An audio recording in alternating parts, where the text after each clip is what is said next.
Coming to you live from the JRE Tobacco Aladino Mobile Studios, it's the Cigar Pulpit.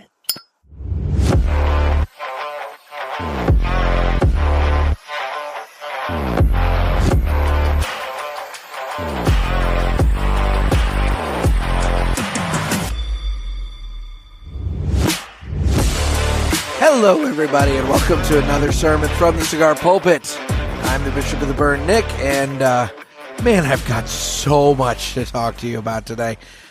Starting off with the fact that my voice is still kind of shot. I'll get to why later, but I'm having to watch my volume. I'm having to watch my tone, having to keep it at about this level in order for me to not sound like a boy going through puberty.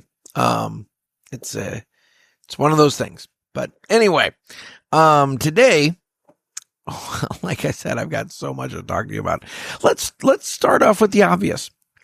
As many of you, unless this is the absolute first time you're listening to the show, will know, that was new music. And the reason for that is because Monday morning, for whatever reason, Spotify decided that they were going to email me and let me know that they were having that there was some sort of issue related to the rights holder of the music that I have been using this whole time, for quite a while now, since 2023. I think it was maybe May of 23. I don't remember when I switched that music. But anyway, I find it weird considering, I procured it from a site that, promotes open source, no copyright, free use, music. So, I wanted, my initial instinct was to appeal, but then I realized if I appeal and Spotify looks into this further, they'll see that music is on, I don't know, every episode going back to, like I said, I think May of 2023. And I decided, maybe it's best not to draw attention and to just move on. And so I have that. Now, that version that you just heard was not the version I wanted to use. There was another version that I really wanted to use. And I saved it. I saved it so that I could play it one time right now because it's just so cool. It was just so fun. I just had to do it. And so, with all my broken voice glory and everything else, I present to you the alternative, Cigar Pulpit, version 3 show intro. Coming to you live from the JRE Tobacco Aladino Mobile Studios, it's the Cigar Pulpit. It's so fucking 80s. I love this so much. I just want to get in a helicopter and go just shooting terrorists and communists and drug lords and I just want to have a bandana and no shirt and just be like, blah, get to the chopper. It's just gonna be insane. Just insanity. I love that. I love that so much. It is so hardcore 80s. But it obviously didn't fit the show, the tone of the show.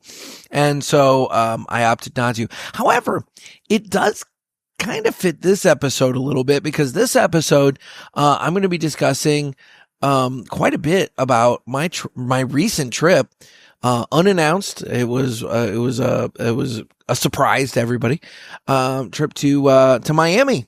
I went down to Miami and, I went down and I visited the fine folks at Villiger Cigars and a few other places, and I'll get to that in a bit. But, it was a fun trip. And so because of my trip to Miami, I figured, what better cigar to smoke in this episode than the Villiger Miami?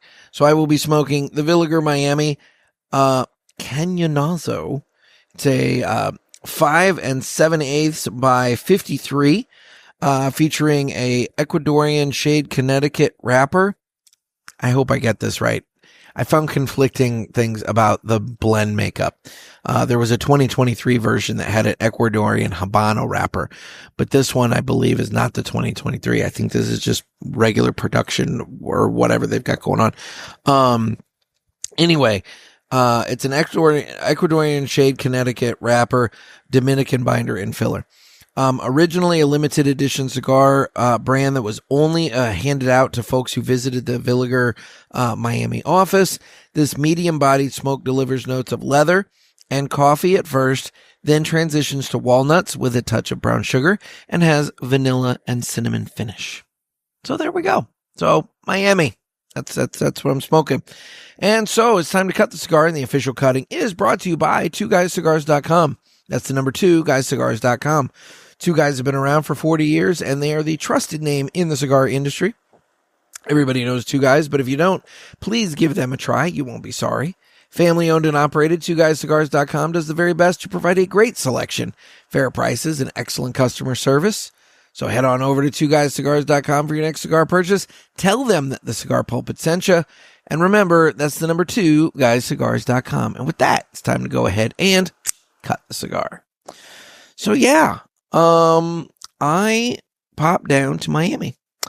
It was a trip to go down and visit Renee and Hector and the fine folks at Villiger and just kind of discuss 2026 and all the various parts and aspects and whys and wherefores and things of that nature. The other thing about it was too, I hadn't gotten to see Renee. He couldn't make Pulpit Fest due to the untimely passing of Mr. Villiger. And so I hadn't seen Renee since PCA. And admittedly at PCA, he was so busy that it didn't really work out for us to, really get a lot of chat time. So, this just kind of worked. And so, we got this coordinated, and it was nice. It was nice. I stayed at a hotel just right up the road from the Villiger office. And we had a nice couple days, but right now I'm going to light the cigar. And when I do, you guys will hear the greatest commercial you've ever heard.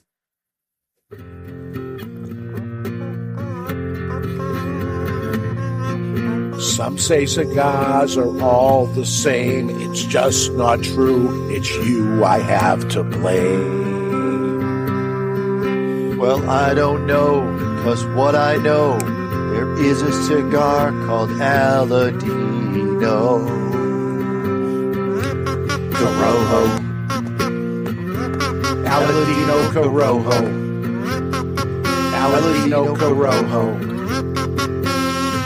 They say authentic, so we're not confused, while the others say it's a word that's just abused.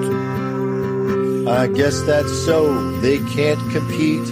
At least I'm sure Aladino can't be beat. Corojo. Aladino Corojo. Aladino Corojo. Aladino Cigars uses authentic Corojo tobacco from JRE Tobacco. This is the greatest commercial you ever heard. Yeah. All right. So, cigar is going, and seems like a good time to go ahead and just jump right in. So,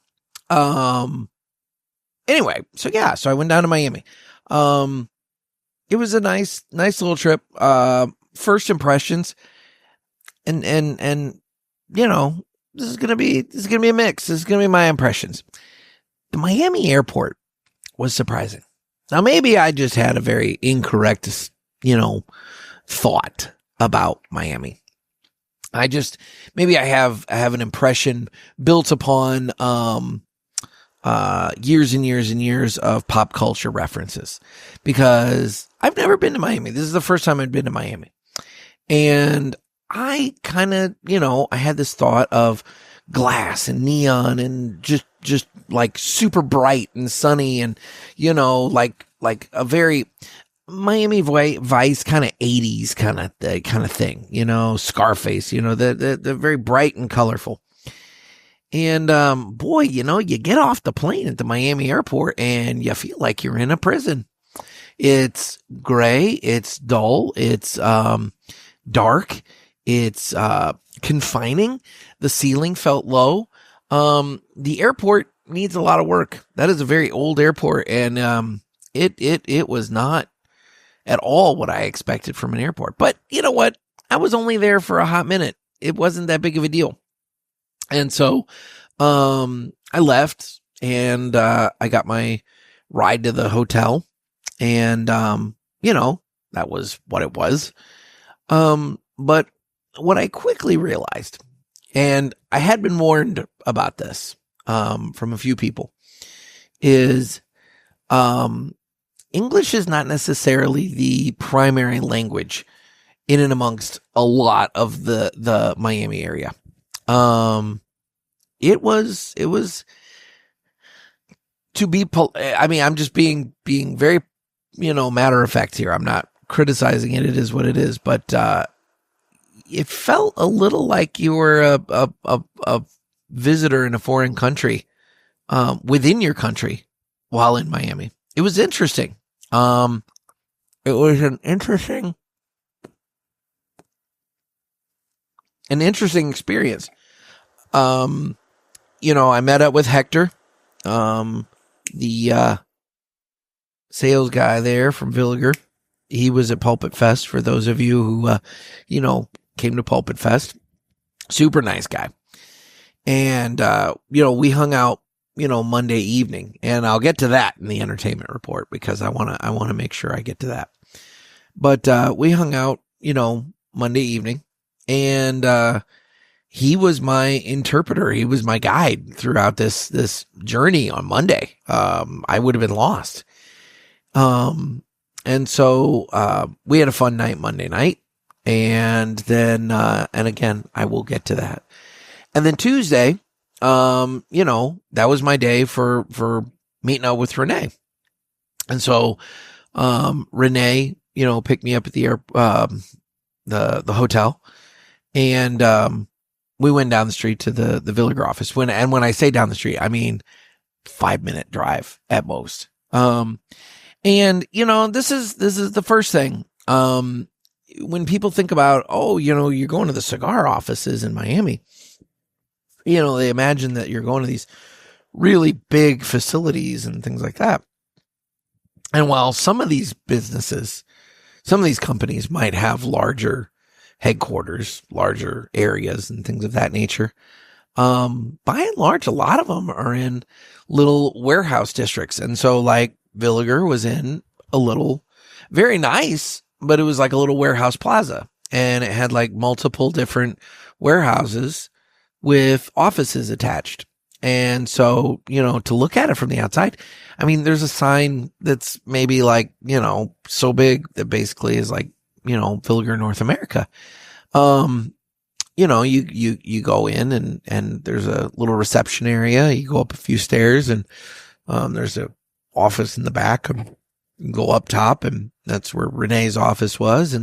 But if you go off to the side, you know, that's where the warehouse, you know, manager's office is. And then there's the warehouse space, which, let's be real, guys, they're storing boxes of cigars, and I mean, a large space can hold a ton of product. And so, you know, square footage wise, I can't tell you, but like they had room for lots and lots of product. And, it was pretty cool seeing the, one room where they had the cigars, because the boxes of cigars are just on shelves, but stacked to the ceiling. And, you know, it's like, my God, there's all these cigars there, and it's pretty cool. But I, you know, went up to Renee's office. He has a gorgeous office, very spacious, a lot of space. And we sat up there and caught up and had a nice conversation about next year. A lot of different things, you know, cooking, and, hopefully everything kind of comes to fruition. He was extraordinarily generous with his time. I mean, we spent 2 hours in his office, sitting and smoking. I had a unbanded, no details given, cigar that was part of his personal stash out of his personal humidor on his desk there. So, and that was delightful. I'll get to that in a little bit, but, it was a really nice visit. So then we left there and we went and had lunch at this little bistro, where I tried another cigar that I will get to in a little bit. And, talked about, again, just all kinds of stuff, life and this and that and whatever, and just kind of caught up. It was nice to be able to just catch up. But from there, we popped over to a cigar shop that Renee wanted me to see. We went over and visited a shop called Sabor Havana. And this shop has been going in Miami for a number of years. And they do some extremely good business. It's unassuming from the outside. That tended to be what I noticed there. The shops that I visited, they tended to be unassuming from the outside, but then you walk in and you're like, oh my God, this is wonderful. This one, they are in a strip mall. They're in like a strip mall bay. And, you walk in and immediately you notice the ceilings, that it's like, oh my gosh, it like opens up. You didn't realize that you had, I think the gentleman, George, the owner, who we'll hear from in just a little bit. They have like 36-foot, ceilings in there. I mean, it's huge. And so, gorgeous shop, set up very well. Lots of cigars all over the place. Cash wrap retail area right in the center. So it's a nice little loop all around with the island in the middle. And then you go in the back, and that's where, Sabor Havana is, putting in their new, bar and lounge. And, that's a huge project that they've got cooking, and it'll open here in December. And so, anyway, I sat down with, George Valdez. He's the owner of, Sabor Havana. And, we talked all about the shop. We talked about, his bar and the renovation work that's going in on that. The ventilation. George, is either an idiot savant when it comes to ventilation and HVAC systems, or, this man, maybe it's a situation where he spent so much money on it that he wants to know all of the ins and outs of it. But he can tell you so many details about his HVAC system and his ventilation there. It's really, it's amusing, but it's impressive as well. And so anyway, why don't we go ahead and jump into that interview? You guys can listen to my chat with George Valdez of Sabor Havana, and then we'll come back and I'll tell you some more thoughts about my trip to Florida. And I'm here with George Valdez, the owner of Sabor Havana, right here in Doral. How are you, George? Excellent. A little tired, trying to get this stuff done, but great. Yeah, you got a lot going on here, and we're going to get into that. So before we do, I'm going to fire up my Villiger Grand Reserva here that I'm so glad that you that's what you're smoking. They're perfect. So I big fan of this cigar. So George, Renee from Villiger turned me on to you. Mm-hmm. And I want to thank him for taking time out and making the introduction here. I need to find the edge. There's the edge of the footband. Tell me about your shop. You have such a wonderful, shop here. I walked in the front door, and it's just so expansive, and you have such a selection, and it's just a really nice put together shop. Tell me, how did you get into the cigar shop business? It's a big surprise for people because when you look at it from outside, the hedge is high, the sign is low. It's a bay in a strip mall, you know. You kind of look at it and it's like, okay, you know, it's unassuming, I guess would be the word. Yeah. We had what's this guy's name? Steve Harvey. Okay. He was playing golf at Trump Doral. Yeah. And he came by one time, and when he walked in the door, he started clapping, and I'm going, why is he clapping? He said it didn't look that way when he was walking up to it, you know, because it looked, like you said, it's unassuming. It's a small place, and then all of a sudden you come in and the ceilings are 36 feet high. That's what was the first thing I noticed was the super high ceilings. Yeah, it's a vaulted ceiling, 36 to the top and 18 to the edge. It's a long story, but I worked at a major airline for a very long time, and while I was working there, I smoked cigars. So I would stop at a coffee shop, get a couple of cigars, and head to work. And one day I had them in my pocket of my shirt. And the manager of the airline didn't have a problem with me doing that. And the chief pilot asked me, where did I get those? And I said, yeah, this is Miami, bro. Everywhere that you could get coffee, you could get cigars. Yeah. And he goes, well, here, let me give you $10 and bring me some tomorrow because I leave in the morning. And I said, okay, I'm working in the morning. So a couple of weeks later, another guy comes up and says, hey, you got Strickland some cigars. Can I give you $20 and you can do the same for me? And I said, for sure. Picked up the phone, called my mother up, and I said, hey, I need to open up a mail order cigar company. And this was 1994. And mail order cigar companies, I didn't do the research at that time. It was Mom's, Mike Cigars, Lou Rothman. There was like 2 or 3, maybe 4 of the big dogs. And I didn't have capital for that. Yeah. And compete with them. And so I said, well, whatever. I'll just start doing a little mail order thing. And I put an ad in the employee newspaper that said, cigars. If you want hand-rolled cigars with centuries of Cuban tradition, call Cigar George. Okay. And then 3 months later, I had to take it off the magazine. It reached 47,000 employees of the airline. Wow. For $60. And at that time, they wouldn't give you credit cards if you didn't have an establishment. Yeah. So it had to be cash or check. And then you would send me the check would clear, and I would ship you your cigars. First year, I did like 14, 15,000. Second year, I did like 41, whatever. The third year, I did $250,000 out of my house. Wow. I had a guy in Michigan that was supplying to all the golf courses, and he bought from me.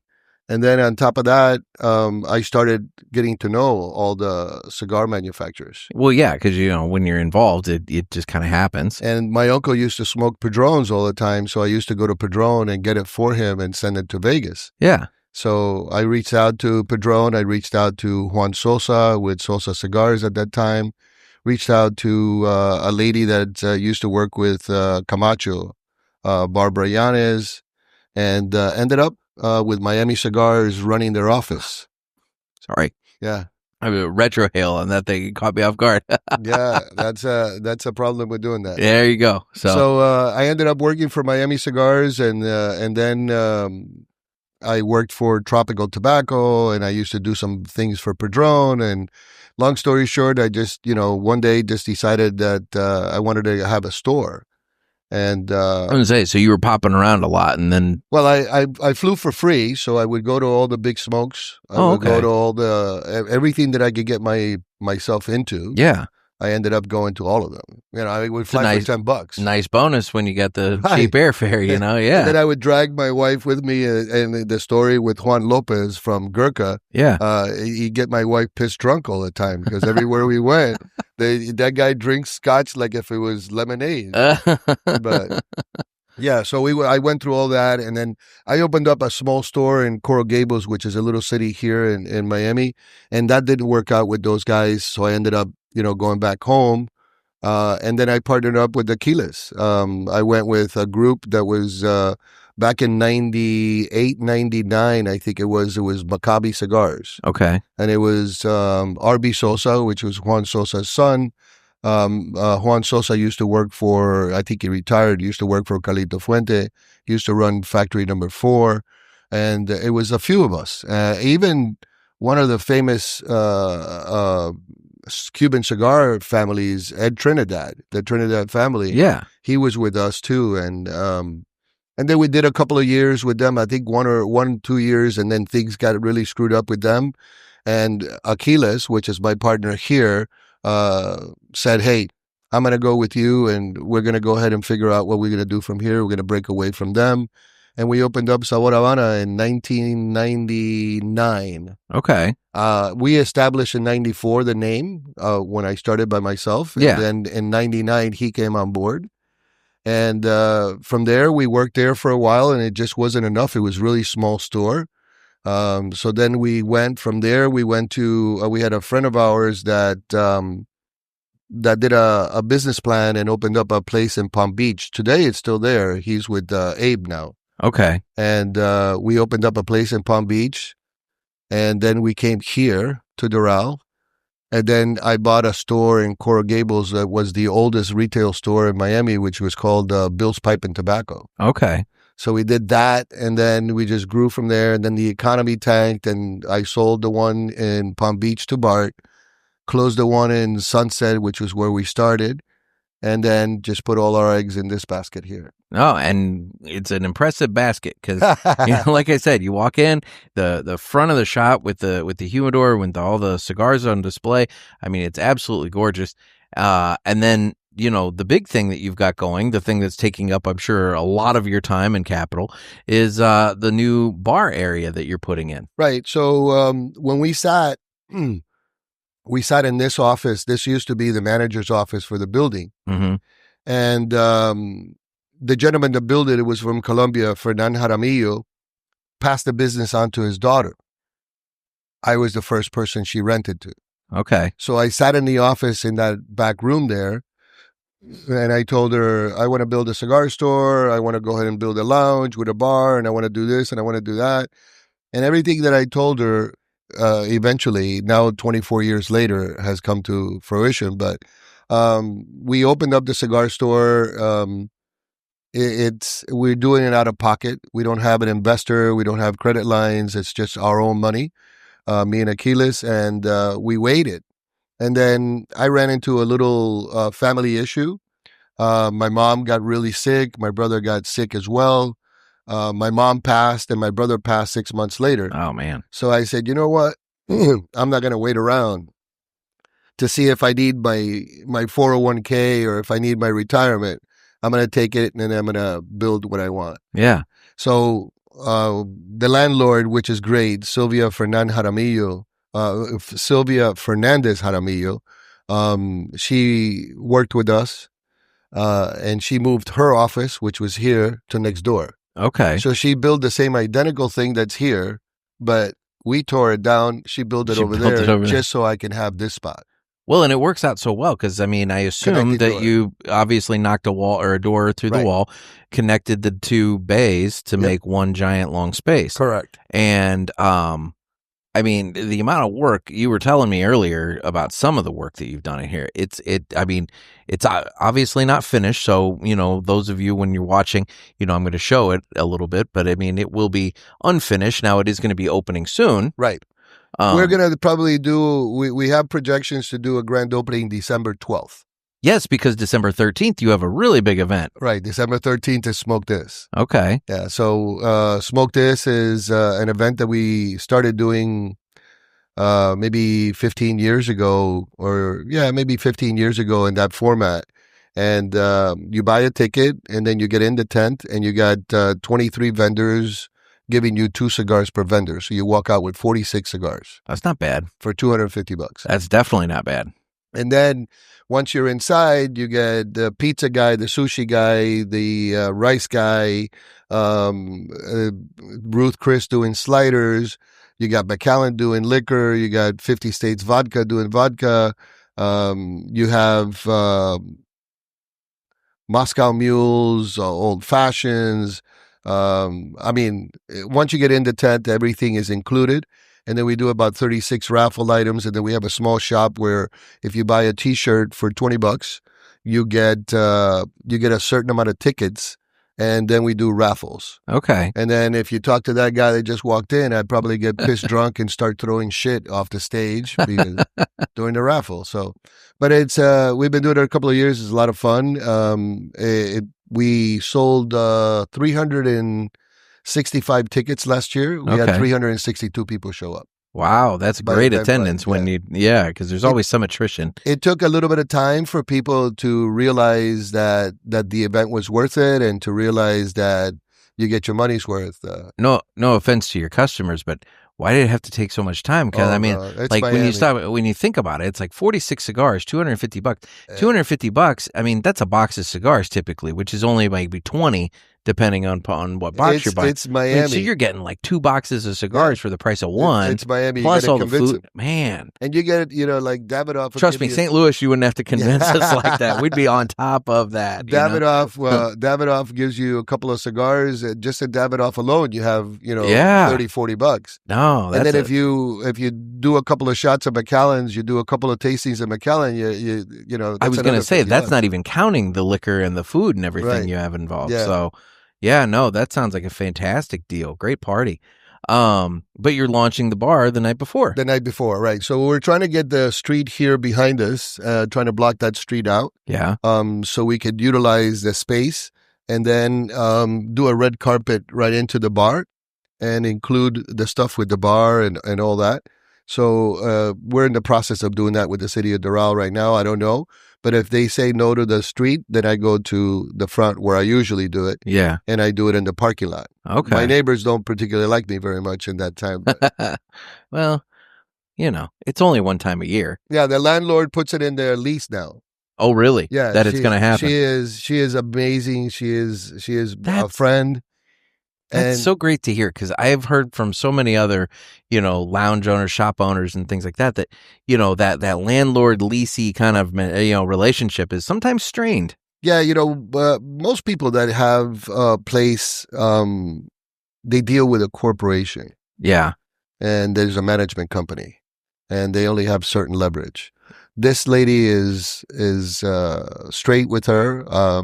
She lives in Boston. She has a manager here that walked in a little bit ago, and we communicate every once in a while. Tell me how things are going.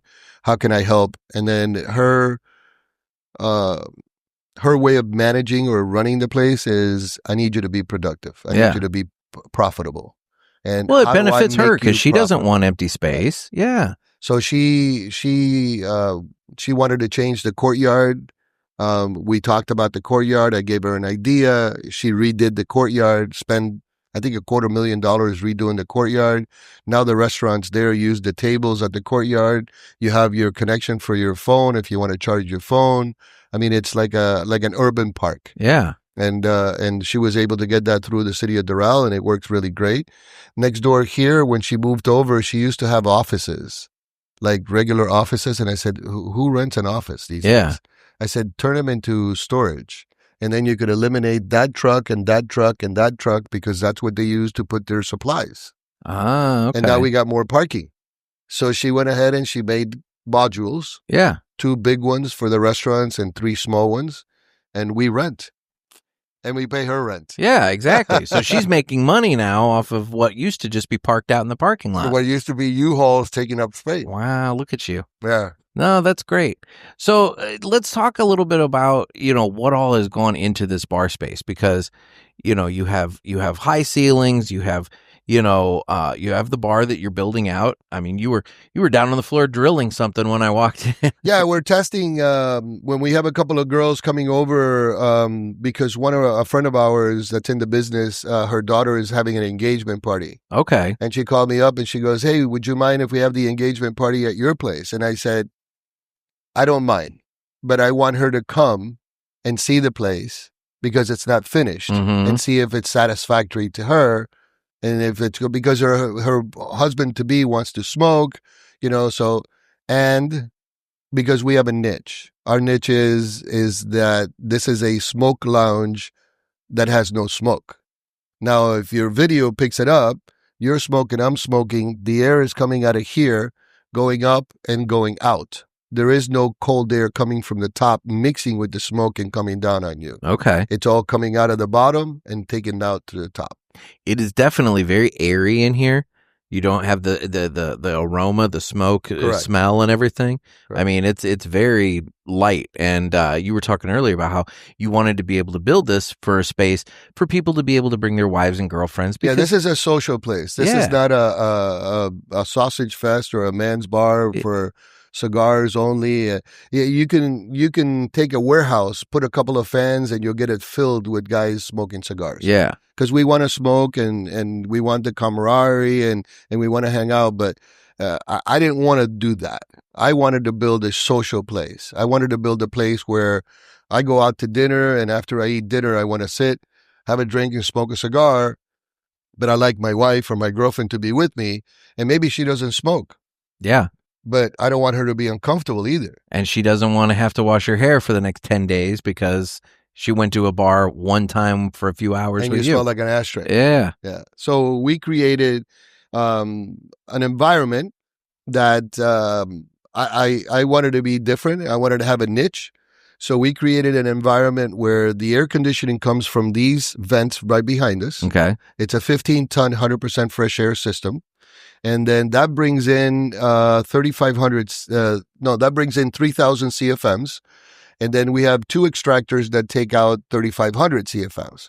So we create negative air pressure by 500 CFMs. And there's constant 100% exchange of the air every 10 to 12 minutes. Wow. So there's never, the air doesn't stay here long enough. That's impressive. Yeah. I like that. And then we build, a full bar.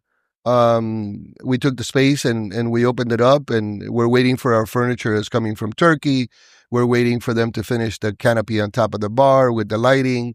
We were going to put a big LED screen there. We put a halt on that because that's $20,000. Oh, yeah. So we're going to buy liquor. So we're going to go ahead and buy liquor first, which is going to make us the $20,000. You probably need the liquor to bet. Yeah, exactly. It's going to make us the $20,000, and then we'll be able to put the LED screen up. But, there you go. We build modules.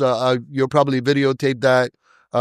We build modules up on top, so the air would filter through. Yeah. And what we used our logo, which when I initiated the logo back in 1994 that I opened up Sabor Havana, I was driving a black Corvette, and the Corvette's name was Blackjack 1. Okay. So I said, a spade looks like a tobacco leaf, so I'm going to use a spade for my logo. Okay. And I did the spade, and then now here I talked to a marketing guy, and I gave him this idea, and I found a guy in Atlanta that would laser it on a PVC, and it absorbs sound, and then it filters through, and it looks amazing, except we got to put a little bit of like an LED light on the bottom of it to accentuate it a little bit more.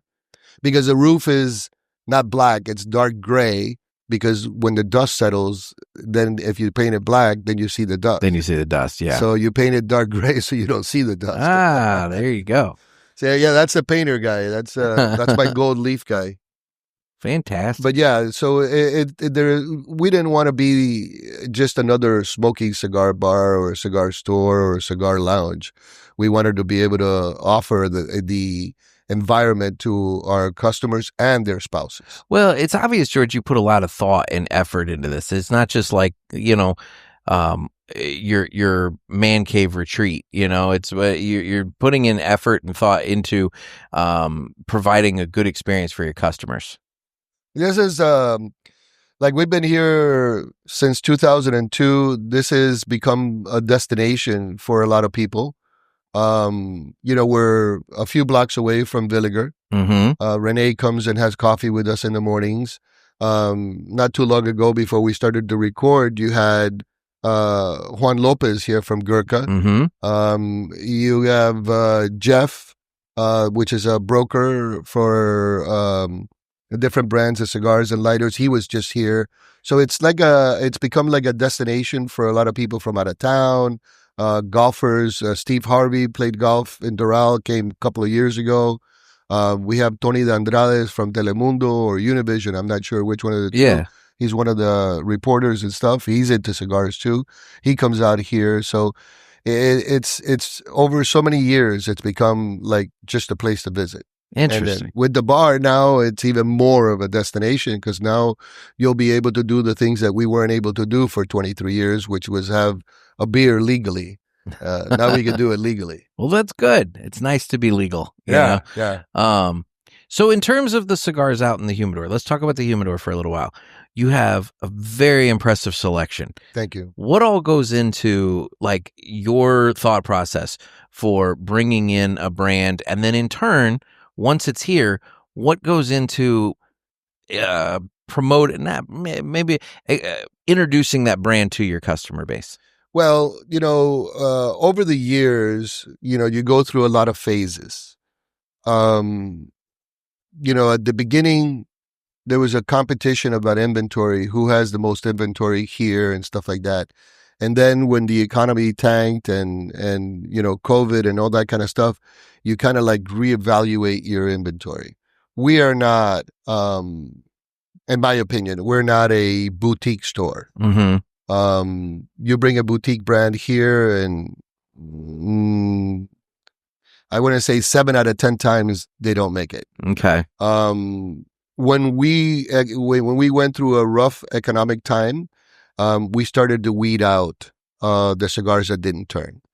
And cigars that didn't turn for us were mostly boutique cigars. Okay. Because there are people that are, there's specific people that are looking for that. Yeah. And we didn't have that. We have, I think our customer base are mainstream cigar smokers, with Davidoff, Padron, Fuente, my father, Oliva, Plasencia, Perdomo. They want those brands. Yeah. And then the other brands, they get lost. They can't find them, or they just get lost on the shelf and they don't do well. Yeah. So, in my partner's credit, because it's not, we over the years, we had to delegate, but in my partner's credit, he's pretty good he has a good eye for selecting the inventory. Okay. And he's the one that deals with that.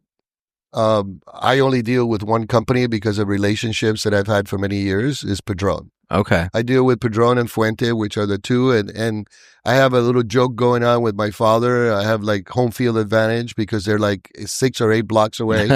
So and then with Plasencia, Carlos Padron and I are very close, and I give him shit all the time. I tell him I ordered 100 boxes and I'm returning 99. So we have that little thing going on all the time. Yeah. But what I think about our inventory is we're fortunate of our inventory because of relationships. Yeah. We're 23, 24 years into this whole thing. You build a lot of relationships. Now they don't become vendors. Now they become your friends. I could call AJ now and what's up down in Nicaragua, and he'll answer the phone without a shirt, taking a nap or in the sofa after he has been at the factory all day. That's relationship. So we get those type of leverage. Yeah. And that's the indication of our inventory, that we build relationships. We respected the product, we respected them, and we get that in return. Well, I would think it would also help that you're being so close to all these different warehouses. 100%. My God, the ordering is like, Yeah, Miami Cigars, I work for them. We need something in particular, and we call Hector up, and Hector will come and drop it off. Yeah. Plasencia will call me and tell me, hey, I left a box for you at the lounge. Yeah. So I will go pick it up there. Christian will pass by and drop off a box with all our orders. So we're fortunate that way. Yeah. Yeah. No, that is really, really fortunate. So then, in terms of, my train of thought just derailed there. You asked me about selecting the product. Yeah, selecting, and then how do you promote like something to your customer base? We get some of the new products. We put them in the table in the front. Okay. So we have a table in the front. I saw right now it's got Aganorsa. Yeah. So Aganorsa is running some type of a special with a little humidor and stuff like that. We do that.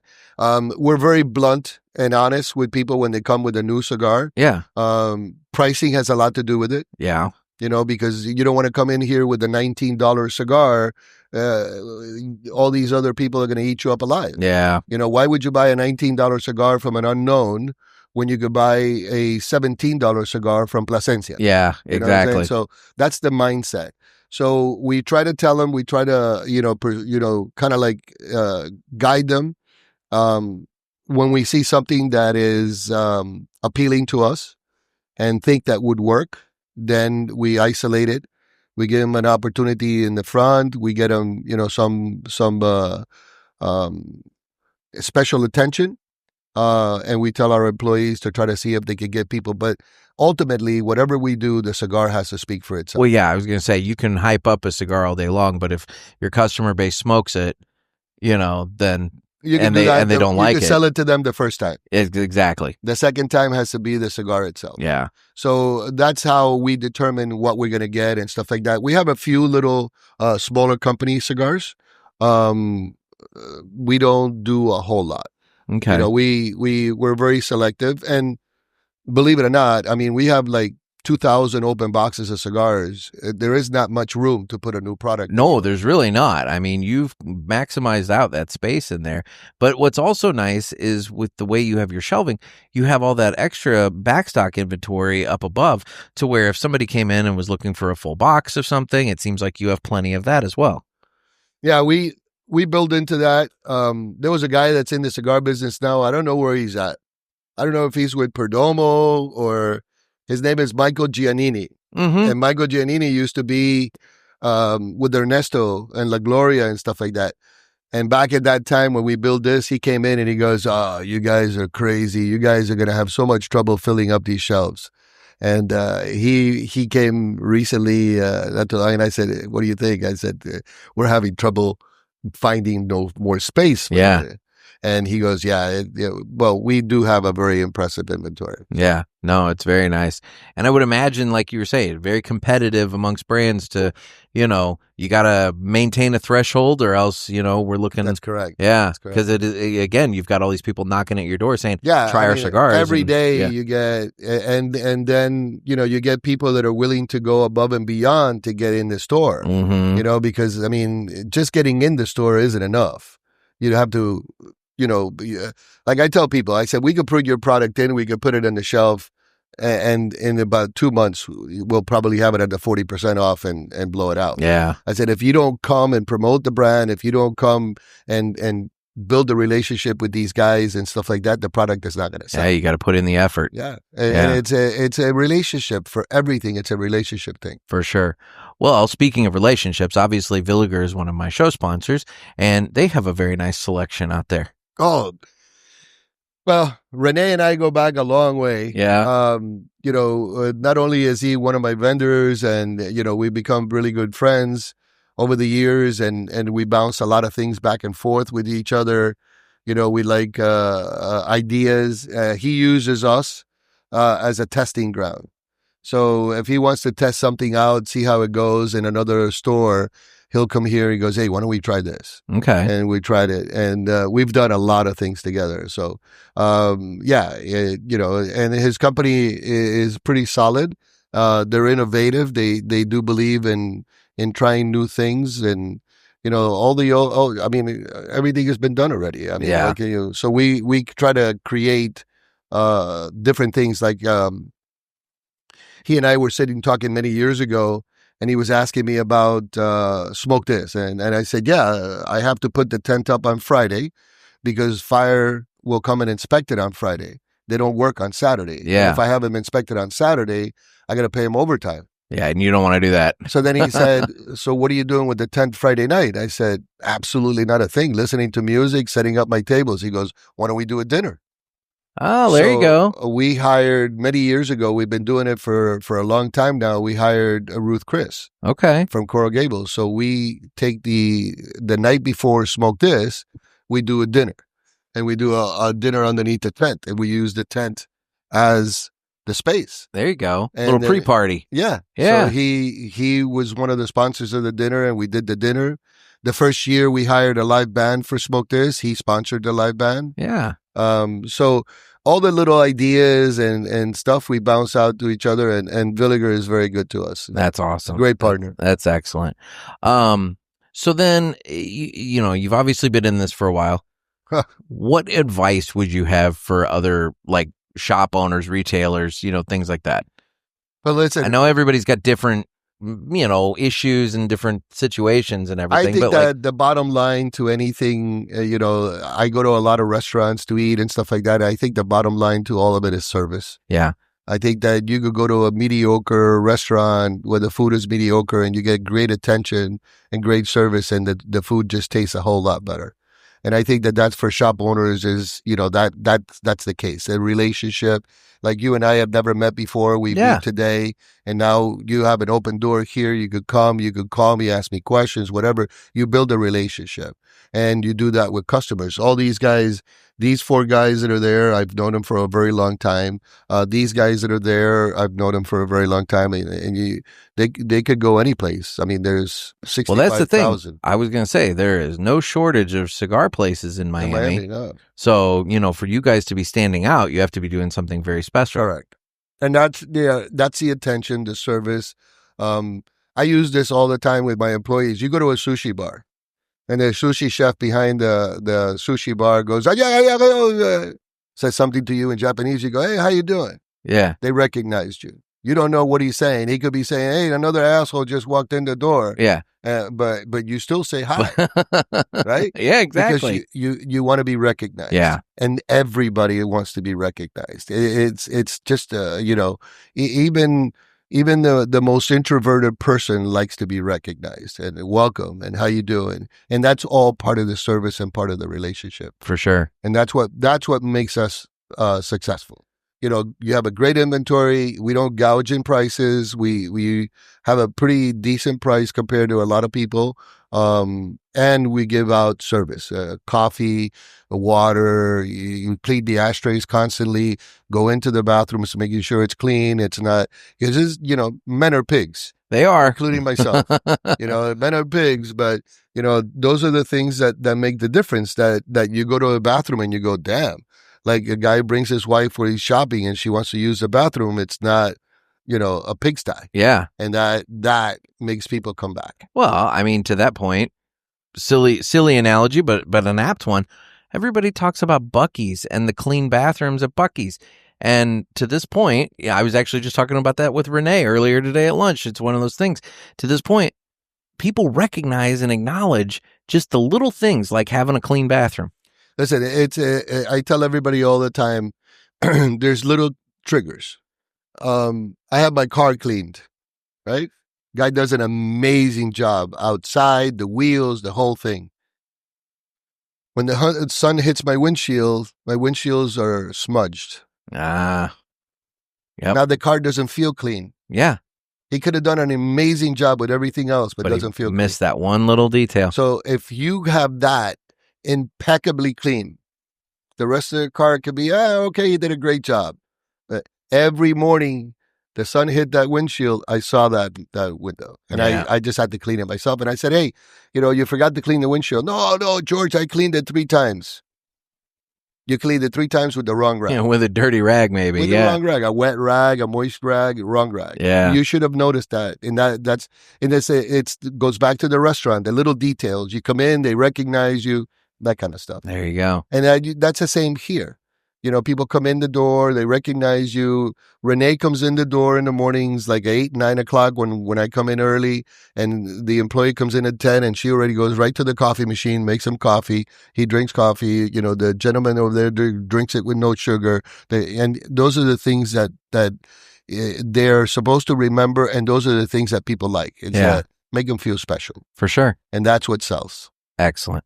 Well, George, where can people find out more about Sabor Havana and, if they want to either visit or check you out? Well, it's really interesting because for the amount of years that we've been here, 23, 24 years, we've never really had the funds or the time to dedicate to having a website. Okay. So we don't have a website per se, but I do the Instagram and the Facebook stuff. We're located in Doral, which is a small city in Miami. It's 2600 Northwest 87th in Doral. It's unit 3 and 32. We've been here 24 years. IG, Facebook, I do the stuff there. You can find out about Smoke This on Eventbrite. Okay. And our hours are going to change, but right now we're open 10 to 8 every day. Saturday 10 to 6 and Sunday 12 to 5.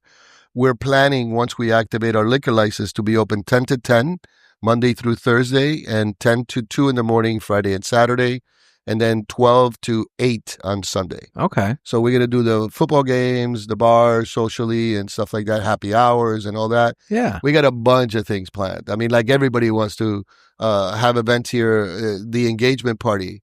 They want to do that. Another gentleman wanted to celebrate his 50th here. I go, look. Well, you have such a nice big space to have an event. I mean, it makes sense. And this is the time to do it now, because once we fill it up with furniture, it's going to be a little bit crampy. Well, I mean, I would still think, well, I don't know. I don't know how much furniture you're getting, so I can't say. Yeah, but, well, we have plans on a couple of wing chairs there, here, 4 little tables with 4 chairs, sofa area over there, and then 2 high tops with bar chairs.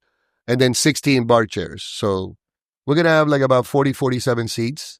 That's still a decent amount of space for like a nice party. Yeah, it's open. And then the good thing about it is that we have the prep room where it's empty and not really full, and we can put some of the stuff in there and get it out of the way. And we have the cigar store too, where we're going to have the back room is going to be a package store. Okay. So we're going to do liquor here that you could drink. Package store over there, and then cigar store in the front. We're going to try to do three things. Perfect. And then Smoke This is December 13th. Yes. Tickets are available on Eventbrite and through Instagram and Facebook. Perfect. Yeah. Well, George, thank you so much for taking time out. This has been a real pleasure. Pleasure. You saw me a little while earlier with a drill and running. I was going to say, man, you're a jack of all trades. You're doing and a it master all. of none. Master of none. No, you're taking care of all of it, and no, this is really wonderful. You've built something very special here. Thank you so much. And I invite everybody, all your people watching and stuff like that, come on over. And we're an open book. You don't need an appointment for yourself either. You come anytime you're in Miami. You're going to get my cell number. You give me a call and we'll get together and come out here, have a drink, or we'll go eat something, or there's plenty of stuff here to do. Love it. The invitation is open to you anytime you like. Thank you so much, George. It's been a pleasure. The pleasure is mine. Thank you. Thank you for being here. No. Thank you so much. Thank you. And thank you everybody for watching. Listen, pay attention. You might learn something. And I really want to thank George for taking time out of his day. I know he had a ton of stuff going on that day. He was dealing with permitting, with the fire marshal and this and that and whatever. There was a lot going on that day. And but he had made the commitment to Renee that he would sit down with me, and he that was important, and I really do appreciate him taking time out to do that. So anyway, we had a lovely time at his place, and I'll tell you, it's fascinating, watching the place, because, you do have different cigar guys coming through. While I was there, I met, I saw, Rene Lorenzo of HVC. He popped in while we were doing the interview. He popped in and, sat down. And then prior to the interview, Juan Lopez of Gurkha Cigars was there. And, I got to meet and chat with him for a little bit. So it's like these guys, they come in, they hang out there. It was a very interesting kind of dynamic to see and watch. But anyway, it was a very nice shop, and I really want to thank Renee for taking me by there, and George for taking time out to talk to me about it. So from there, other thoughts about this trip. I had read articles that Apple was going to be unveiling with their AirPods instant translation, to where you put in the AirPod and it'll translate foreign languages through the AirPods into your ears. And I don't know why, for whatever reason, I didn't think I had the model of AirPod that would do that. I thought, my AirPods are too old, or basic or whatever.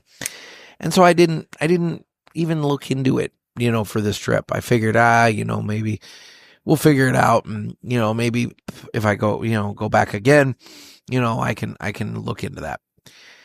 Well, Tuesday night, I'm in the hotel room and I've just got a little bit of time. And so I'm Googling and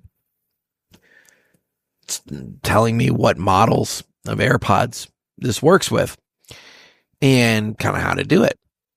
And so I'm like, I wonder what model of AirPods I actually have, because I did buy some relatively recently because, I had a pair that went through the wash following a trip to the gym. And they dried out, but they had some crackling going on. So I ended up going and buying another pair. But they weren't the pros. They were just the basic, AirPods. And so I was like, it's probably not going to work with these, but I can look.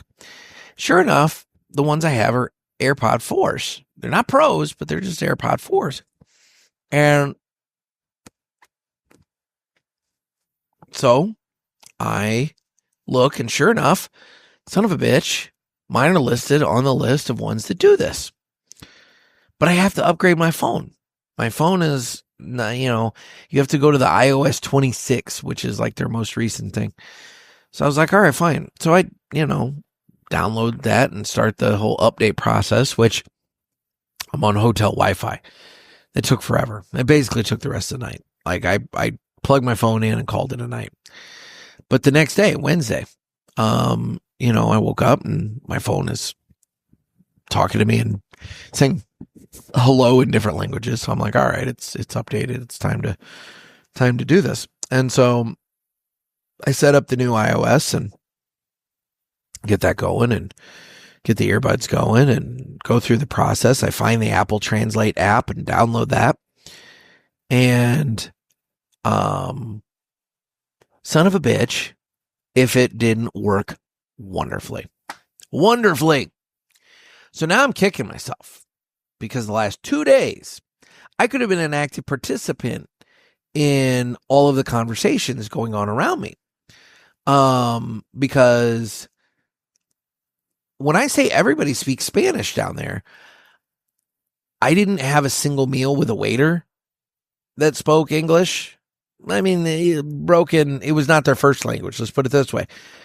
Spanish was the primary spoken language for all of the wait staff that I encountered down there. I went to one restaurant. It was a Cuban restaurant. I went there Monday evening with Hector, and the menu that they initially presented to me was in Spanish, and Hector had to ask for an English version menu. Had I known this, the Apple Translate app has a thing where I could take a picture and it would instantly translate the text from Spanish to English. I could have used that menu. But my point, and it even is at the point where when I hear the Spanish, it says the English in my earbuds. I can then speak English. The microphones in the AirPods pick up what I say, and on my phone, it then translates into Spanish. And they can either read it off my phone or I can hit a play button and my phone will even speak the Spanish to them. So I could have been a very active participant in all of the conversation taking place around me. And I wasn't. And I feel really bad about that. And so I'm looking forward to another visit so that, I can really stress test these things because I suspect there was a lot of application that I could use. I'm truly disappointed, and I really need Apple to up their game. I need them to get more languages. Right now, the only languages that are supported are UK English, US English, French, German, Portuguese, and Spanish, but it has in parentheses behind Spanish it says Spain. So because that's the thing, you'll learn there's different types of Spanish. There's Mexican Spanish, there's Honduran Spanish, there's Dominican Spanish, there's Cuban Spanish, there's Spain Spanish. I mean, there's all kinds of different Spanishes. Subtle little differences amongst them, but nonetheless different. But they only have the Spain Spanish in the app. And so, it was interesting. But I need them to get, languages from Vietnam, China, like all those, because I need to know what the little ladies at the nail salon are saying about my feet when they're doing the pedicures, because they always have some sort of comment about my feet, and then they laugh amongst each other. So I really desperately would love to know, what they're saying about my feet, but that's, or maybe I don't want to know. I don't know. Whatever. Anyway, so yeah, the Apple translation deal.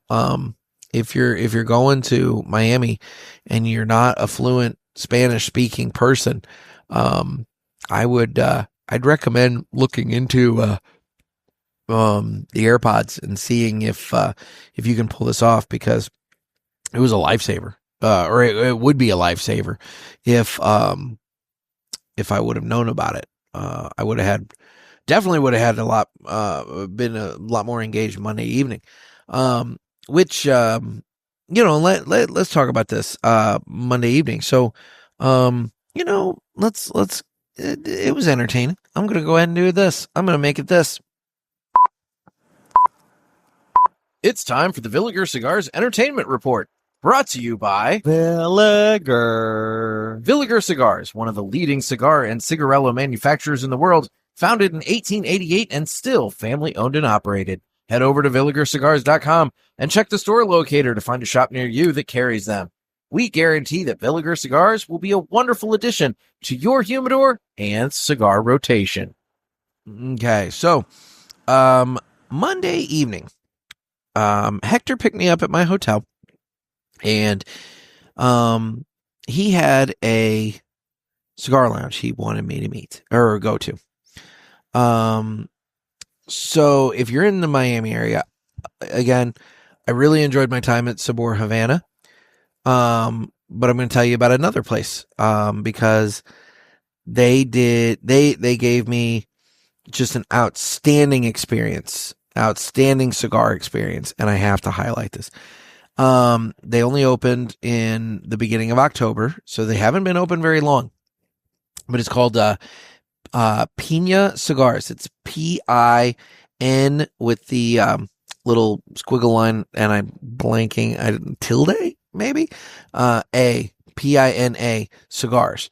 And I put up a post on Instagram and in the Cigar Pulpit Parishioners Facebook group, if you want to see some, get the full deal, but it again, unassuming from the outside. It's in a strip mall. It's kind of in the corner of the strip mall. It's not a big place, but you walk in and it looks like a jewelry store. It's absolutely gorgeous in there. They have cigar selection on the one wall, and then on the opposite side, they have the cash wrap, and then they have a little a walk-in.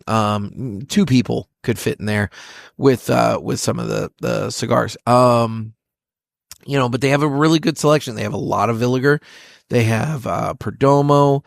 They have Plasencia, Rocky, Oliva. They have a good selection. And the ones they've got, I mean, they're deep. It's not like it's like, there's a box of champagnes and that's all they have from Perdomo. I mean, it's like, no, they go deep with the line, and same with Villiger and all the rest. They even have some budget bundles. So, it's not just high end, whatever. They cater to, all the different budgets of smokers. They've got a few chairs up front. And then they have another seating area near the back. And so, we walked around and kind of took in the place. A lot of, glass, some really nice light fixtures that accentuate it, a lot of wood. It very much looks like a jewelry store, the way it's set up. So the interesting thing is that, the ladies that own it and run it. So the lounge owner, her name is Olga, and, she has 2 women that help her, Celia and Yolanda. They are all cigar sommeliers. And so their whole thing is the cigar experience. They have experience, working, they did some work with, Habanos, they're Cuban. And so, they bring that to the table. And so, it's one of those things where we had the full experience. So we sit down, we pick out our cigars, and, we sit down, and they prepare, little Cuban coffees, little coffees, very strong.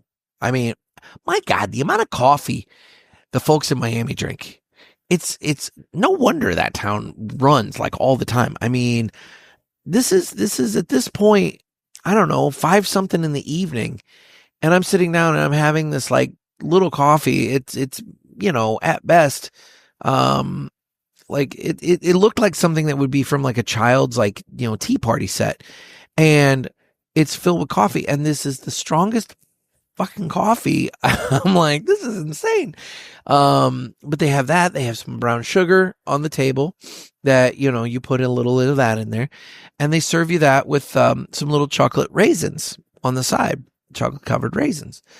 And so, you're sipping their coffee and kind of getting going. And so they're still preparing things. And so we're having the coffee, and we're talking, and at this point it's the 3 ladies, myself and Hector, and there was another gentleman, Osmani, who is working with Villiger, and he joined us. So there's 6 of us, of which I would say, the ladies, very, very, very little English, a smidge. Osmani, you could tell that the Spanish was definitely his preferred first language. And then, there's Hector and I, and Hector is translating basically the whole night for me. This is where I really wish I would have had those AirPods. And what's funny is I even talked to him about that at that place, and, anyway, whatever. So, so they prepare the coffee, then they prepare this really nice, like, cheese and meat plate for us, like a little charcuterie. So that was very nice. They had wine. We had this like red wine. And it was just all a very pleasant thing. But then comes the actual cigar experience. So they wheel in this cart, and on this cart they have all their tools. They have like a table cutter. They have like a lighter, but they have like a whole bunch of cedar spills, really long cedar spills too. And what they do is they start explaining the process of preparing the cigar. And again, all this is in Spanish, so I have no freaking clue what was said. And I feel really bad about that because it was quite the explanation, I could tell. And I'm kicking myself for not having those earbuds. But anyway, they proceed to ask how you want your cigar cut. I did a straight cut, so they cut the cigar. And then they start to light the cigar, but they light it with the soft flame on the cedar spill. So they light the cedar spill, and they hold the flame of the cedar near the cigar. Much like you would with a butane lighter, they do not put the cigar into the flame. They're taking the ambient heat from the flame, and they're lighting the cigar with that ambient heat. So they went through probably 3 very long cedar spills, 12 inches. It was like a solid ruler length, cedar spill. And these are, fairly wide. These are not thin little cedar spills. And they're lighting these, and they're taking their time. They're taking their time getting it lit, and we're discussing it and everything. And it was very, very aromatic, very, very aromatic. But it was an experience. It was a full cigar experience. So by the time, they then hand you the cigar, it's almost lit. It's mostly lit. But then you got to put it in your mouth and, kind of rotate it slowly. And that's, again, they have a cedar spill near the cigar and you're lighting it in your mouth with the cedar spill. And it was very, very pleasant. And I will say that it was an incredible way to light my cigar. One that, if I would like to try to get some of those to try and see if I can replicate that myself here, because they took so much time. And, I feel like we all rush the process of cutting and lighting our cigars. The whole point of the cigar is to sit down and to take a break in the day and get some relaxation. And, but we rush through the cutting and the lighting to the point that that's such an important aspect that needs to be respected, because if you screw that up, you screw up your entire relaxation moment. You're screwing up your entire experience. And so, I would like to try to get some of those so that I can do this here. And so it took a while to get it going, but it was a totally different smoking experience with it. The flavor on the cigar was much richer. At no point, and I took a lot of time. I wasn't burning through it quickly. I mean, I slow smoked that cigar, and there was a lot of time where I would stop and talk for a while and then go back, and my cigar was always perfectly lit. It never went out. It never waned to the point that I would, even consider getting a lighter to have to try and relight it or anything like that. I never had to relight it. I never had to do anything with it. It was perfectly lit. The burn line on it was razor tight. I mean, it was the straightest burn line you can possibly imagine. Now, part of this is the construction of the cigar, I'm sure. But I still have to think the lighting method had a lot to do with it. And they did explain through Hector that lighting it that way, it slowly opens the leaves and allows the flavor of the tobacco leaves to come through because of that soft flame and the ambient heat, whereas the butane, it hits it with that blast of heat. And so, sometimes you maybe don't get the leaves opening up and giving the full flavor. Whereas this, by doing it this way, it opened it up and it gave that really rich, full flavor. And it was a very, it was a very different smoking experience. I'll say that. We were there. Oh my gosh. 3.5 hours. It was a while. We were there for quite a while. And I desperately want to thank those 3 women, because they are not open on Mondays. They came in specifically to do this for us. This was a special request. They are not normally open on Monday. No, Monday is normally their day off. And, they put on a show. They dressed, the same. They were all wearing the same, clothing. So it's not like they rolled in their casual clothes and, opened up. I mean, they put on the full show, and they did that. And it was truly it's a smoking experience I'm not going to forget. It's up there in my top 5 smoking experiences. It was truly, truly wonderful. And I can't thank, Hector and Asmani and the folks at, Piña Cigars, enough for that, because it was a really wonderful night, even though I, had to get everything secondhand through Hector because I didn't understand what was being said, but that's on me. But anyway, so that's part of my entertainment report. That was my entertainment report this week, or this episode. It's all experience based. I'm not bringing you any TV shows or anything like that. I have had an extraordinarily busy week, nonstop. And, it has nothing to do with movies and TV shows and podcasts and books and all that. It has everything to do with experience. So I wanted to give that shout out there. And if you're wondering what cigar I smoked, stay tuned because I'll get to that in a little bit. But the next thing I wanted to bring up and discuss in the Villiger Cigar Entertainment Report there is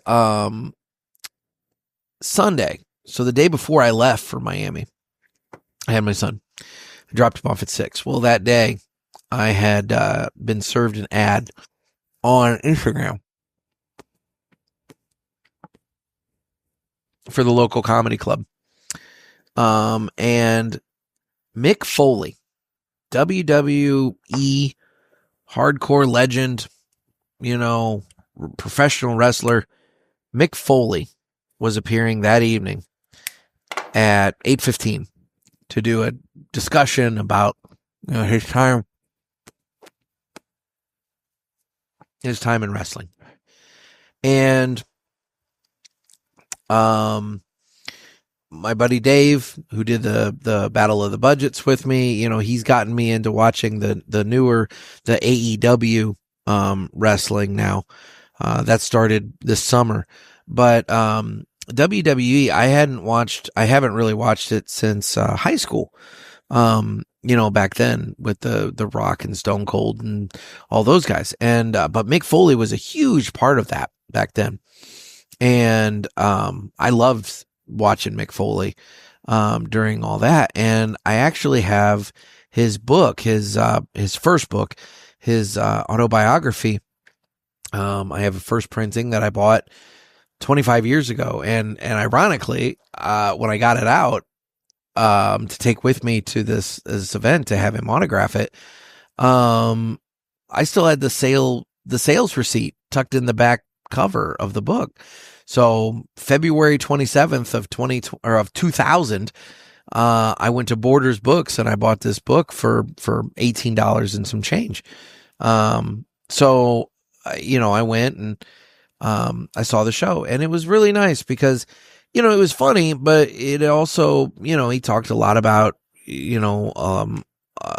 his time in wrestling and the matches and the physical toll and this and that. It was really interesting. It was really cool. And there's just this guy that I watched that used to play to sold out arenas and auditoriums, and here he is up on a stage 25, 30 feet away from me, standing there in his sweatpants and, t-shirt, and just like back when he was wrestling, just telling us all about the good old days.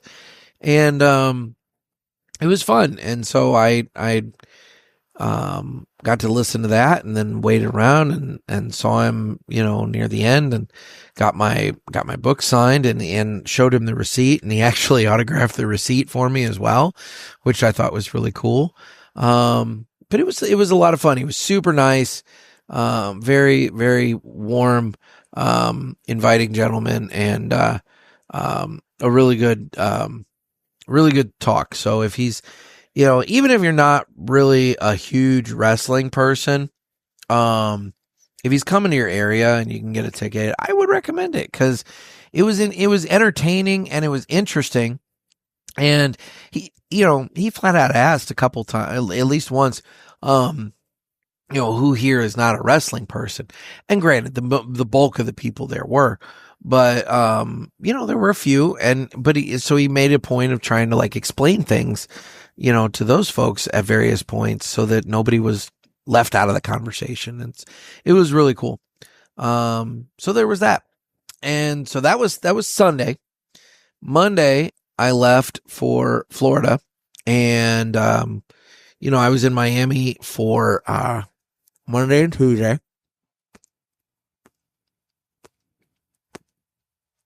Then Wednesday, I probably had my most strategic error. Wednesday, I drove up to Palm Coast, to hang out, and, man, that is a long drive. People don't realize this about Florida. Florida listeners are going to hear this and they're going to laugh at me. People don't realize this about Florida, but like when you leave like that Miami, Fort Lauderdale, kind of that area, that South Florida area, and you're driving through the bulk of the state and you're heading up, closer to Orlando and then over to like Palm Coast, St. Augustine, Daytona, that area. Man, it's desolate. It's just nothing. I mean, you got the highway and you got open expanse, grass and trees and swampland. I mean, there's nothing. And so it was a long, by the time it was all said and done, it was probably close to a 5-hour drive. But I rolled in Palm Coast and stayed there, for a few days, and it was nice. It was chill. Wednesday, by the time I got in, I chilled. I did run by the Ash and Ale Wednesday evening and picked up about 5 cigars and so that I had some smokes for the next few days. But that's really about my only time hanging out there. Ken was traveling the East Coast while I was visiting Palm Coast area. He was up hanging out with Dave Garofalo and Ed Sullivan up there in Two Guys at least one day.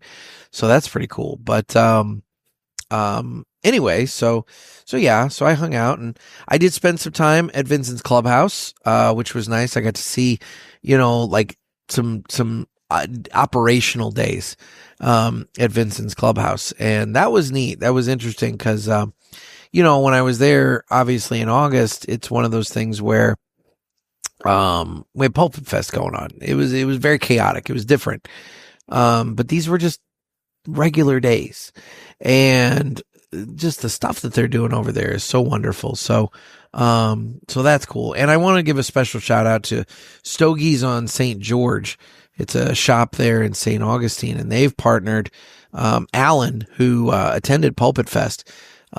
He learned about Vincent's Clubhouse at Pulpit Fest. And so, he does a thing where, on Saturdays, they'll give a portion of the sales, to charities as a charitable donation. And so they did one with, Vincent's Clubhouse, and it went really, really well. And, they're going to be doing another one here very soon with Vincent's Clubhouse. And so, Erica and Wheezy and the folks from Vincent's Clubhouse, they'll go up there and hang out at Stogie's on St. George and be there to support the shop while the shop is supporting them. So I think it's a truly great thing. And it goes, I like that charitable aspect that Vincent's Clubhouse was able to benefit from Pulpit Fest has continued, after Pulpit Fest. That there's a ripple effect, and I love that. So that's awesome. So I want to thank Alan for that. But anyway, I just kind of took it easy for those days in Palm Coast. Like I said, I did go by and visit them. I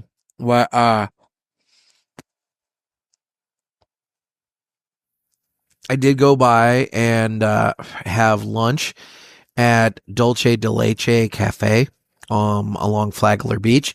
That's probably one of my favorite places down there. It's this little Cuban restaurant right there along the beach.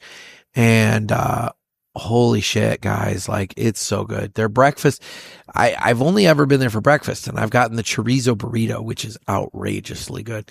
But this time they had a deal on tacos, and you got 7 tacos, which sounds like a lot, but like they're tiny. I mean, they're little street tacos, they're corn tortillas.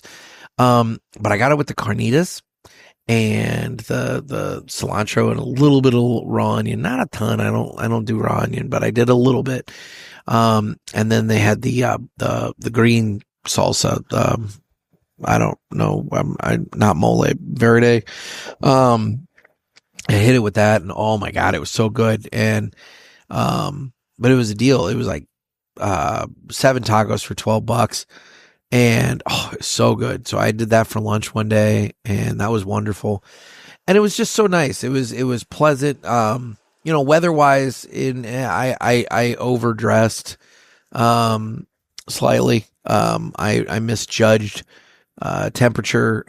Specifically, Miami, I temperature-wise, I would have been fine with what I was wearing. Maybe slightly overdressed, but not too bad. Where it became a problem was the humidity.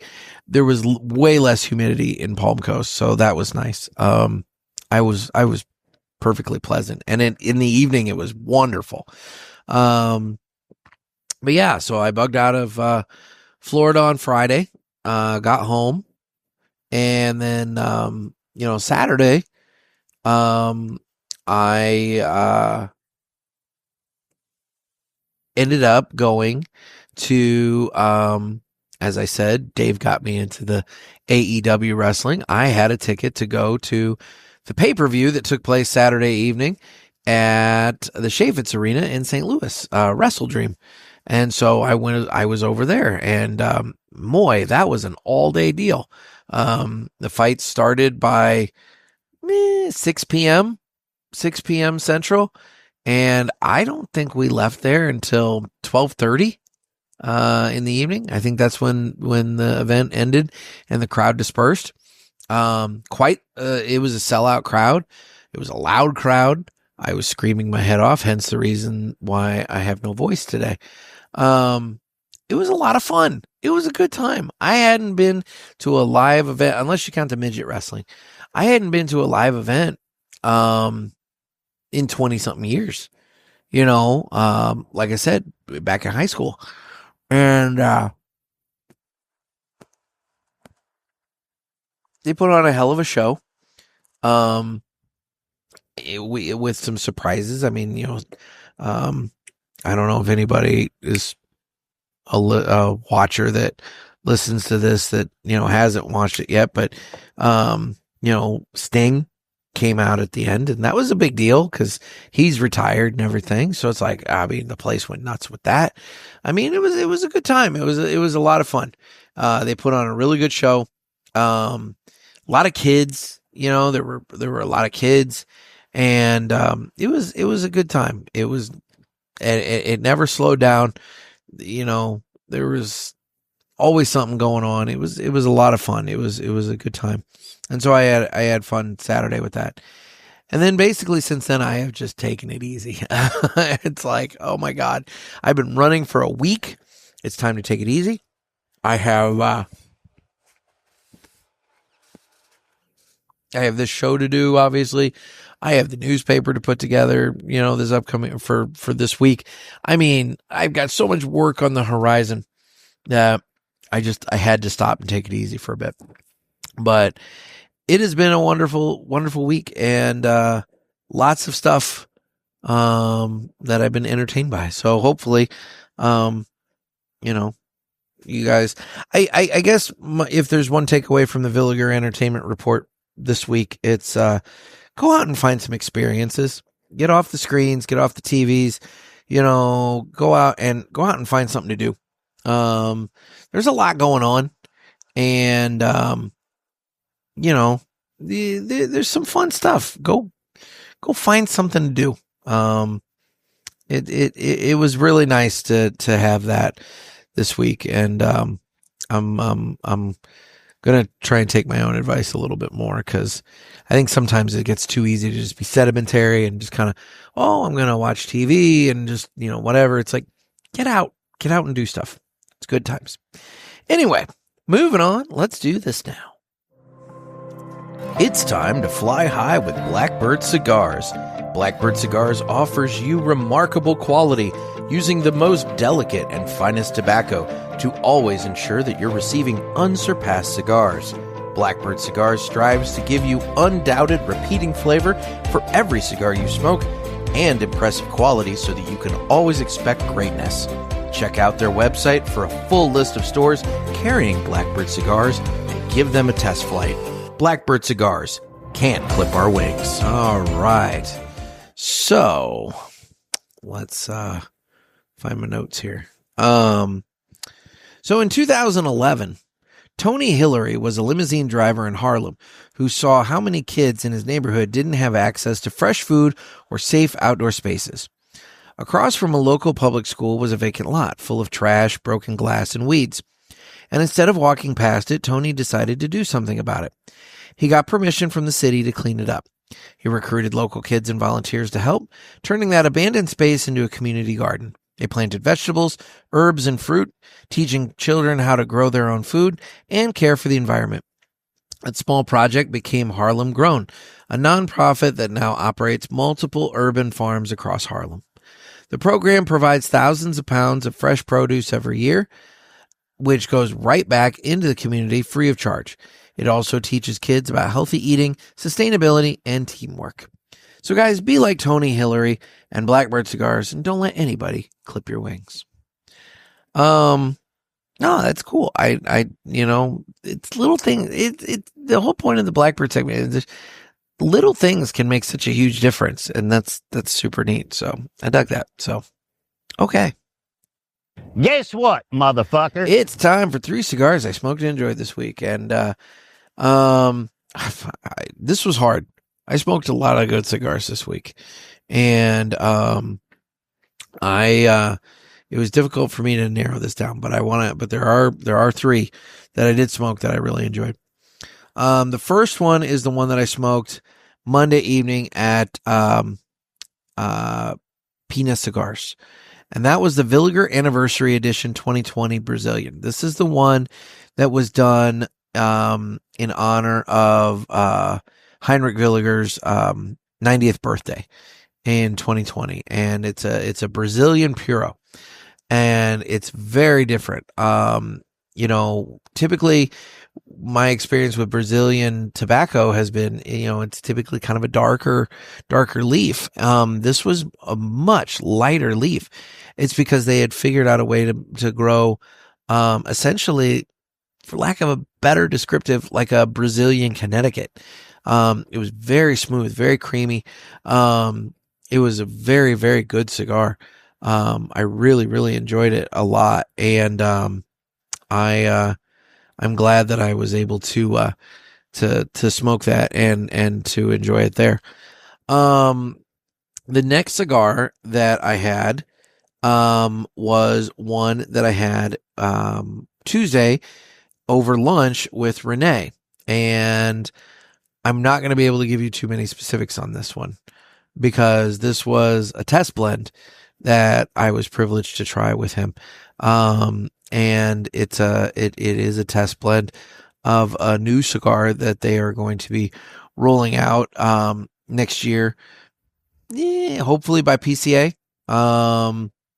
And it was very good. It had a lot. It was, it had, some strength to it, but it wasn't too strong.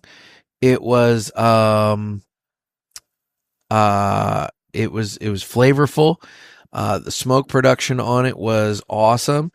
And, I really did enjoy it. I really do hope that, that this, does hit by PCA so that I can smoke it again and, give it a shot. Cause, again, and compare because, if this is what it ends up being, if the blend that I had,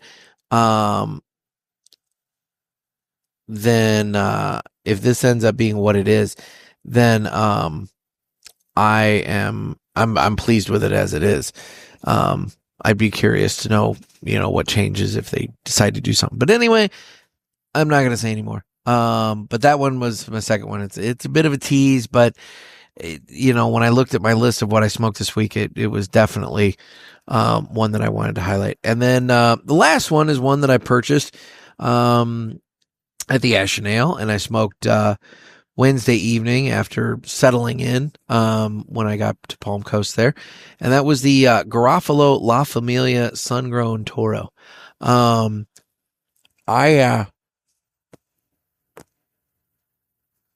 a big fan of the Garofalo La Familia, especially in the sun-grown. And,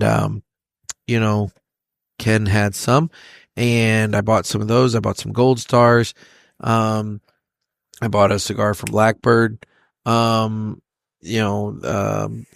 was a nice selection. And so, but anyway, I fired up that Garofalo and, sat out and not to get more wrestling into this, but Wednesday night is wrestling night. And I had to watch it because I was going to the pay-per-view in a few days. And so I had to watch the episode leading into the pay-per-view. So I sat out, on the patio at the hotel, and I watched wrestling on my phone, through the HBO app. And I sat and I smoked my Garofalo La Familia, and that's how I spent 2 hours. I got 2 hours, just shy of 2 hours out of that cigar. No, it was a good time. It was everything I needed at that moment. So that was my third cigar that I smoked and enjoyed this week. Anyway, so, all right. Well, I think it's that time where I tell you that I am available on the socials. I'm available on Instagram at The Cigar Pulpit. I'm on Facebook, where we have the Pulpit Parishioners group. You can get in the fun there by finding the private group, asking to enter, take the little short survey, and then you can join in on the fun. Post your pictures of your cigars and comment and get to know everybody. It's a fun time. I'm on Twitter/X. You can watch this on Rumble and YouTube, Spotify. I'm going to make a new version of Friday's show that I did with Jason Wood that has the new intro outro music on it. Hopefully that kind of fixes that problem and I can re-upload that. But I do Spotify video as well. So if you are into Spotify and you want to watch or listen, you can go over to Spotify and do that there. All right, and then I got one more item that I have to touch base. Well, two, because I want to talk about the cigar. I got one more item that I want to touch base on. And longtime listeners of the show, you're gonna laugh. You're gonna laugh a lot, and I understand. I completely and totally understand why you're about to laugh at me, because I've threatened this so many different times over the 6 years of doing this show. But you don't understand that it's a really different situation this time. One guy, Luke, he understands that it's a really different situation this time.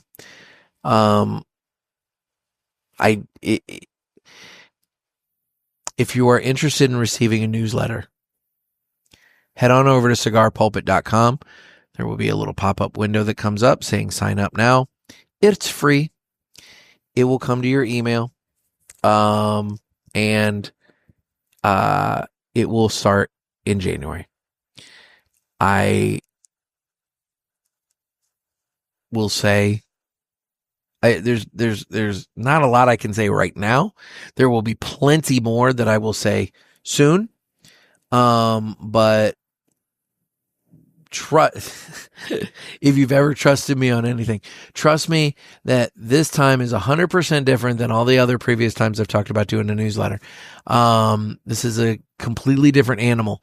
And this is actually this is legit. This is like a legit thing. This is part of what I talked about with Renee. There are other people that I've spoken with about this.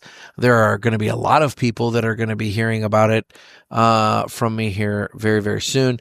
But trust me when I say this is not the same as before. Like I said, I fully understand and respect those listeners right now that are thinking, oh, I've been signed up for a newsletter for 6 years and I've only gotten one in March of 2020. Well, this is, it's different. It's just trust me when I say this time it's different. There's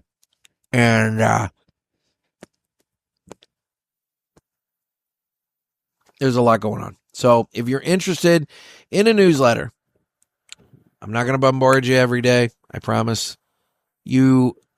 I can't it's going to start monthly, with the caveat that I might over time increase the frequency to at most weekly. Every other week seems to be the sweet spot in my mind, but that's a whole different thing. But for right now, but I will say I'm not gonna bombard you. I'm not gonna hit you up multiple times a day. I'm not gonna hit you up every day.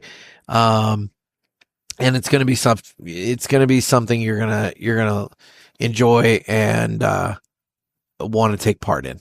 So trust me, please trust me. This is different. I know the long time people are sitting back going like, my God, how many times have we heard Nick say that he's going to do a newsletter? It was always one more thing before, but now with the way this has kind of come set up, that one more thing in terms of level of like, oh, I've got all this other stuff I have to get done. Yeah, the priority on this has just jumped up significantly. And let's be real, part of the reason for that is funding, so suddenly when you have people paying, things become a priority. So all I will say is that, and just trust me that come January, you're going to be anyone who's on the list already. You're going to be starting to see the Pulpit newsletter rolling out. It may not be called the Pulpit newsletter, but you'll know it's from me, and we'll go from there. But anyway, go over to cigarpulpit.com. Just sign up. It's free. It's easy. It takes 2 seconds, and sign up for that, and then that way everybody will be nice and prepared for January when that launches. Otherwise, the Villiger Miami that I'm smoking here, it's smoking really well, especially given the fact that I've been talking so much and haven't really been able to truly focus on it as much as perhaps I would like. Burn line on it is very, very straight. The smoke output's been nice. Draw on it's been wonderful. Flavor on it, it's been a nice, easy smoke. There's nothing about it that is super strong or unappealing. It's a very, very nice smoke, and I do thoroughly enjoy it, and I'm glad that I was able to get down and visit the folks at Villiger. It was kind of one of those trips where I was going down specifically to meet them. I would like to go down again another time, maybe early next year sometime. It would be fun, depending on finances. It would be fun to go down and do another trip, but like this time go like 4 or 5 days, and really hit the manufacturers down there. There's so many. I was a stone's throw from the Aladino office. The Perdomo office is down there. I know Aganorsa is based down there. There's so many different companies in Miami that it would have been nice to swing by. But I didn't have appointments with any of them, and I'm not a guy, maybe it's that Midwestern mentality, but I'm not a guy that just drops in. I'm not one to just be like, hey, I'm here, take time for me. I want to be polite, and I want to have scheduled appointments, and I didn't have any. And quite frankly, the purpose of the visit was to go down and visit Villiger. And so I didn't want to take time away, that could have been spent there that, but, I got to get somewhere else. I've got another appointment, that kind of thing. And I'm glad I didn't, because I got to spend some wonderful time with Hector. I spent some awesome time with Renee. Renee, he did have some other business to attend to. So, but he left me in the capable hands of Hector, for Monday evening and for Tuesday, after my interview with George. And, Hector, like, my God, the guy, he's a saint, and, he was an awesome ambassador for both Villiger and, Miami. And, so I can't thank both of them enough. But anyway, it was an awesome time. I would love to get back down there and hang out some more and visit with some more folks.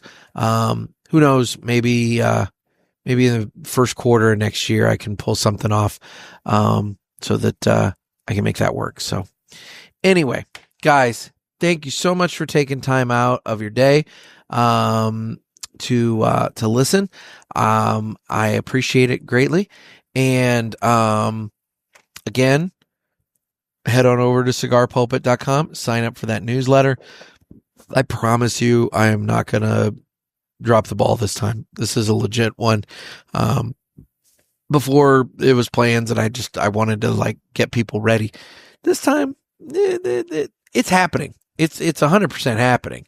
It's just, are you going to be ready to receive it, or are you going to hear about it and then sign up? So, don't be left behind. Make sure you jump on and be ready for it. So, guys, this has been another sermon from the Cigar Pulpit. I'm Nick. Everybody, stay safe, stay smoky.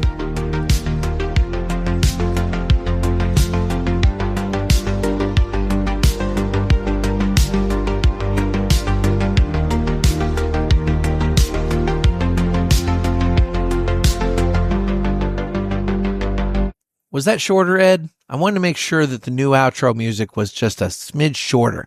I went from, I think, a 30-second long clip to a, how long is this clip? This is, oh my God, very tiny prompt. 23 second. I cut it down by 7 full seconds. But, with the song, I wanted to make sure that it was a natural conclusion point, and the way it kind of ends there, it kind of comes to a point, and then a different part of the song continues. So I cut it off there. And so 23 seconds was a very nice conclusion point. And so I just wanted to make sure, Ed, that, my new outro music, at least for right now, because let's be real, I'm not really sold on either one of these pieces of music right now. I needed something for today. I would like to find something that definitely speaks to me a little bit more, but, for what it's worth, I had to do what I had to do to make sure I had something for this episode. And I obviously couldn't use the old ones because Spotify was doing whatever they're doing, but I just want to make sure that the new outro music has the Ed Sullivan seal of approval. So, Ed, I fully anticipate having an email from you first thing in the morning when I wake up. Talk to you, buddy. Bye.